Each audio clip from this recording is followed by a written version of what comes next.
এই তুই বাইরে বসে আছিস কেন? আর বলিস না, আমার মানে আমার অ্যাস্ট্রোলজার আমাকে বলেছে যে তুমি শ্রাদ্ধ বাড়ি যেতে পারবে না, খেতে পারবে না, কিচ্ছু না। এখানে আমার মাসির শাশুড়ি মারা গেছে, যেহেতু মাসির বাড়ি তাই আমি এসেছি, কিন্তু আমি তো ঢুকতে পাবো না, খেতে পাবো না, তুমি কোথায় বসবো? সেই জন্য আমি রাস্তাতে বসে আছি। ওইখানে মাসির বাড়ি,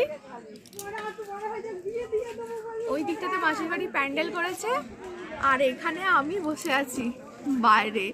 সব কাউকে ছোঁয়া নাড়া করিনি, একদম এক সাইডে চুপ করে চেয়ার নিয়ে বসে আছি। আর আমাকে কোম্পানি দিচ্ছে আমার বর, আমার শাশুড়ি আমাকে কোম্পানি দিচ্ছে এখানে। আর আমাদের আপ্যায়ন করছে আমাদের বাড়ি, যাদের বাড়ি এসছি, আকাশ। যাদের বাড়ি এসছি, এই ভাইয়ের বাড়ি এসছি, কিন্তু কি আর করবো। দেখিস তো আমি এই অনুষ্ঠানে ঢুকতে পারছি না, তুই বিয়ে করলে আমি অবশ্যই ঢুকতে পারবো। তাড়াতাড়ি তুই বিয়ে করবি, তাড়াতাড়ি তাহলে ঢুকতে পারবো। থাক এখন ঢুকতে ও স্যারেন্ডার করে দিল বলে এখন ঢুকতে হবে না, বসতে হবে বাইরে। ওর বিয়ে করার থেকে তোর বাইরে বসতে বেশি ইজি।